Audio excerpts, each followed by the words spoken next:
Hi everybody, and welcome to another video. Today I'm going to be discussing some of the things that I think the online dog community really needs to understand. Now, it's not too much of a secret that the online dog spaces, being on Facebook or TikTok, are just generally pretty unfriendly places to be. It doesn't matter what opinion you have, there's always going to be someone who's going to come after you and act like the opinion that you hold is some level of abuse or whatever.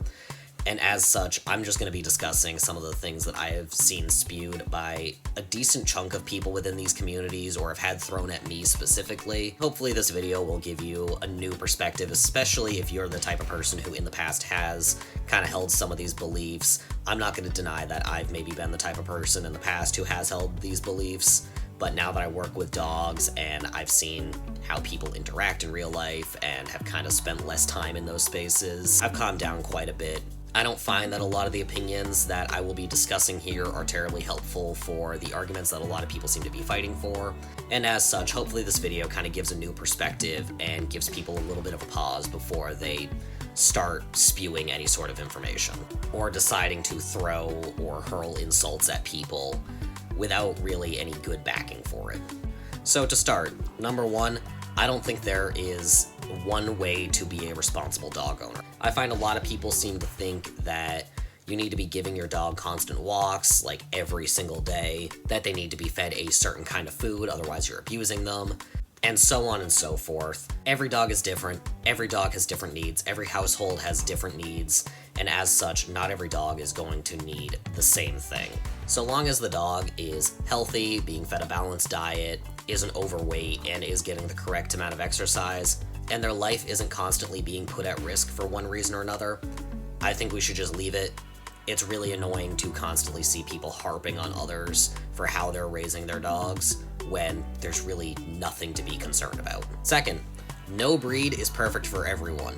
Not everyone wants or can handle a golden retriever or a lab. People who are not too well versed in the breeds may find themselves acquiring a field line of either of these breeds, and a field line is going to be very different than a show line. They have a tendency to be very hyperactive, and a lot of people, especially first-time owners, may not know how to deal with that. Not to say that it's totally impossible. I don't think there's any such thing as like a beginner breed. So long as you do your research and you know what you're getting into, it could be a good dog for you. But not everyone wants or can handle the breeds that are often pushed as like a good beginner dog. I know myself, I personally don't want a lab or a golden because I don't want to deal with the shedding of either of them. I personally just kind of honestly find them a little boring. And with labs being so prone to obesity, that's not something I really necessarily want to deal with. I know obviously it's fairly easy to kind of avoid that, but I just really don't want to put in the effort to do that, and as such, I don't get labs. They're not a breed for me.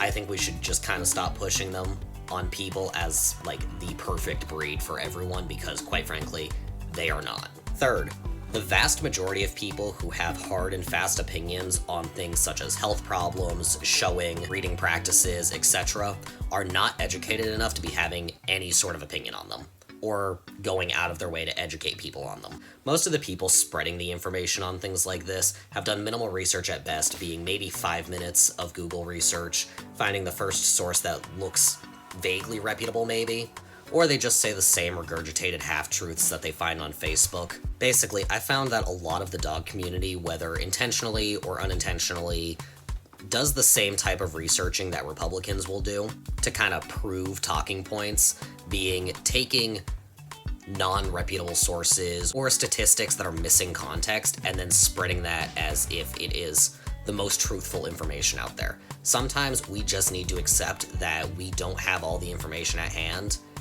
and maybe not put ourselves into a position of education when we are not educated on that fact. Just because a point sounds convincing does not mean it's true, and there generally is a lot more nuance that needs to be considered before you take it to heart. You really just need to be doing proper research before spreading any sort of information. I'm not gonna say that I'm anti or pro crop or doc or whatever, but I do see a lot of people spread on either end of the argument half-truths. One of the more common ones that I see in terms of the pro-cropping argument is that cropping stops ear infections. It doesn't. It's pretty easy to find that information. Some of the breeds that have the highest rates of ear infections have naturally perky ears, one of them being German Shepherds. Cropping is not going to stop ear infections. That has been proven time and time again. It's better for your argument to just say that it's for aesthetics as opposed to arguing something that is just straight up not true, because now people have a reason to discredit you and you've just completely dismantled your own credibility. Next, anecdotes are not a replacement for proper research. I see a lot of people make the argument that mixes are healthier because they've had 10 or so mixes or whatever, and then they've had 3 purebreds, and all the purebreds were unhealthy, but all the mixes were healthy. I have a whole video on the truth behind doodles, and I have a bunch of sources linked in the description there that show that that's not true. Mixes nor purebreds have been proven to be healthier than one or the other, and just because you've had however many dogs and you found that these ones tend to be healthier does not necessarily mean that that is the full story. You're not a researcher. You haven't had the ability to research it. Researching requires way more dogs than you have had. It's one thing to say, in my experience, this has been the case, but do understand that that is missing a lot of context, and that is not a replacement for proper studies and actual research. Next, you're allowed to just simply not like something and recognize that calling it abuse might be a stretch. I see people make the argument that if you feed your dog one certain food, or if you prematurely spay, or if you crop or dock your dogs, that it's abuse, and you're allowed to not like those things, but I do think it is a significant stretch to call any of those abuse. You personally won't catch me prematurely altering any of my dogs, unless absolutely medically necessary, but while it's not my preference, and I do think there are benefits to waiting to spay or neuter, I don't think it's abuse to get your dog altered at an age that your vet says is okay, or at the age that a shelter you might be going to is willing to alter dogs. It's not my preference, but quite frankly, the vast majority of the population in America, at least, is not responsible enough to handle a hormonal teenage dog who is unaltered, and as such, I would much rather shelters be altering at 8 weeks old, or an owner who gets a dog from a breeder alter their dog at 6 months old, than to have a dog that is hormonal and has access to an intact female, and now we have more puppies that we don't have homes for. Are there risks to all of these things? Yes, but to call it abuse is a stretch. Next up, just because someone doesn't want a high energy or stubborn breed doesn't mean that their choice in dog is less valid. Not everyone can or should be able to handle a Malinois or a cattle dog or a border collie. Breeds were created to fill niches for a reason. I once made a video on TikTok on my dog's account about how I wouldn't own Malinois, cattle dogs, border collies, or whatever else, and the amount of people that jumped down my throat was insane. I live in an apartment. I'm not home for 8 hours a day. I also am just not a highly active person. I'm not the type of person that should be caring for those dogs. And I don't think we should be shaming people for recognizing that they can't handle those breeds. By shaming people for not wanting those dogs, all you're doing is encouraging more people to get dogs that they are not suited for, and having dogs end up in unsuitable homes. Some people just want an easy to care for dog, and while dogs in themselves are not the easiest pets to care for, I don't think it's wrong for people to want a dog that's easy to train, isn't stubborn, and doesn't require a whole lot of care otherwise. Next, small dogs deserve to be treated like dogs and not accessories. Most toy dogs were bred for companionship, and them acting aggressive or nippy directly goes against their standard and is either the result of bad training or improper breeding. It's not funny for your Chihuahua to be nippy. Chihuahuas are not meant to be aggressive dogs if you go and read their breed standard. They are meant to be companion breeds. Next, someone not wanting or not liking your breed of choice is not a slight on you or the breed. This was another thing people came after me on TikTok for, back to my previous point of not everyone wants or can handle a lab or a golden. Again, I don't want a lab or a golden, and in the video I stated that I just kind of found labs and goldens boring. Not that I think that they're bad dogs, but I personally don't want a dog that like a whole third of my town has. It's just not for me. So many people were so mean about it. I'm less likely to get the breed now. Not that I was going to get them to begin with, but I'm less likely to consider those breeds for that reason now, because God, their owners are just mean, I have discovered. People are allowed to not like your breed. I have poodles. I understand they're not for everyone. I know a lot of people really hate poodles for their haircuts. That's fine. Not everyone is going to like your dog. Next, it is entirely possible to educate people nicely. Being an ass does not make people want to listen to you. If people are just genuinely asking a real question to learn, it is not helpful to them for you to respond back with aggression, just in general. That seems to be the main thing Dogbook is really known for. You can't ask any questions, you can't make mistakes. You will be met with people just being incredibly rude. And it's possible to be nice and educate people nicely on any topic. Up next, real pit bulls, being the American Pit Bull Terrier or Staffordshire Bull Terrier, if you consider those to be a pit bull breed, are not supposed to be house hippos or lazy. They were bred as a high-energy, high-prey drive game dog.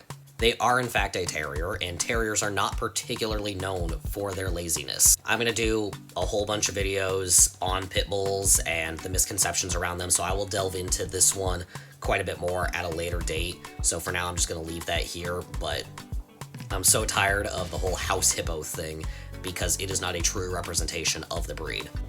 On that same note though, defending pit bulls and bully mixes while demonizing chihuahuas and their mixes makes you just as bad as the people who demonize the bully breeds. Proper education will always do more than throwing another breed under the bus. If you don't like breed-specific legislation for bully breeds, don't advocate for it for things like chihuahuas or other toy breeds. Next, some people hold doodle owners to a far higher standard than they hold the owners of other breeds. It's fine if you don't like doodles, but acting like a dog getting into things or owners admitting to mistakes is a doodle exclusive thing just shows that you're looking for something to be mad at. Being mad at people for making mistakes does not help you or help them at all, and is not a proper way to educate. The dog already exists, they already have the dog, what's done is done. Holding them to a high standard is useless. And next up, on another related note to doodles, I think it is wildly irresponsible to recommend any of the other breeds that look like doodles to prospective doodle owners. That includes the whole idea of just get a poodle. Suggesting breeds solely based on looks without taking into consideration the other parts of the breed, such as the lifestyle that they require, is exactly how you get a lot of the issues that you see with doodle owners. It is far more helpful to educate on the necessity of researching the breeds that fit your lifestyle and getting a breed based on that than to just recommend someone get a Barbet, which requires way more than most doodle people can handle, as opposed to just a different breed of dog that maybe isn't fluffy. Especially when you take into consideration that part of the reason people don't like doodles is because a lot of the owners don't groom them. What favor do you think it's going to do to a dog that just looks like a doodle if the person's not going to groom the dog in the first place? Next up, some people just really waste their time and breath trying to educate people who don't want to be educated. And as a result, they end up getting angry or petty, which just gives the other person more of a reason to not want to listen to you. I understand that it's frustrating when people aren't willing to be educated and you want what's best for animals, but some people, quite frankly, are just not willing to be talked to. And sometimes you just need to pick your battles, not waste your time arguing with people on Facebook or TikTok, and just leave it be. There's nothing more you can do at that point. This next one is specifically for the vets, the techs, the ER vets, whatever else. Saying that all of the pugs, Frenchies, or other brachycephalic breeds that you have met in your setting are unhealthy just shows your lack of critical thinking. When a breed is 99% or more backyard bred, as well as incredibly popular, it is incredibly unlikely that you are going to be coming across healthy examples of the breed. Especially in the ER vet setting, well-bred dogs that can breathe or don't have breed-specific health issues because they were well-bred and health tested for those problems are not likely to find themselves at the ER vet for those issues. You are not likely to see a well-bred Frenchie that is able to breathe at the ER vet for breathing-related health crises. And just between us, this part's not really factual, it's just something I've noticed. Most of the time that I see videos from vets that are posting why dogs are at the vet, it's dogs that are wildly out of standard. It's Frenchies that are outside of the color ranges shown in the standard. They're merle, they're blue. They're just these colors that are not accepted within the breed standard, therefore suggesting that they're not well bred to begin with. Up next, unrelated to the last one, not being able to spell a breed name properly is not indicative of proper breeding or proper care. Implying that just because someone can't spell shepherd properly means that they're abusing their dog or that they aren't breeding their dogs properly makes you come off as ableist, classist, racist, or whatever else. It's not helpful. It's not indicative of anything. We have immigrants here. There's plenty of reasons someone may not be able to spell a breed name properly. It's not helpful to anyone's arguments. There's bigger fish to fry. Maybe let's not focus on that part and actually focus on whether or not the dogs that they are caring for or producing are healthy or health tested and just straight up being cared for properly. Spelling or otherwise has nothing to do with that. And lastly, not being able to afford expensive vet care does not mean that they shouldn't have a dog. Obviously, this excludes the normal expected vet visits like routine vaccinations, altering, flea and tick meds, but emergencies do happen. ER vet visits are always way more expensive than you expect them to be, and most people don't just have thousands or tens of thousands of dollars set aside for those situations. Like, look at our economy. Where is anyone getting that kind of money for the most part? While there are options like care credit, not everyone's going to qualify for it, or even if they do, they may not have a high enough credit limit on it, and therefore I don't see why we're shaming people for putting their dogs on GoFundMe for having an entirely unexpected emergency that's going to cost them $20,000+ to care for. God forbid they want to get their dog the proper care just because they don't have the money for it. Most people don't have this kind of money set aside just to care for their kids in the event of an emergency, or themselves. This economy sucks. Again, bigger fish to fry. You don't have to donate to these GoFundMes. I do think there should be the bare minimum expectation that people can afford the regular visits, but things change. That'll be all for today. This might end up being a multi-part series, we'll see. The dog community is always saying stupid things. So that is all for today, and I'll see you in the next one.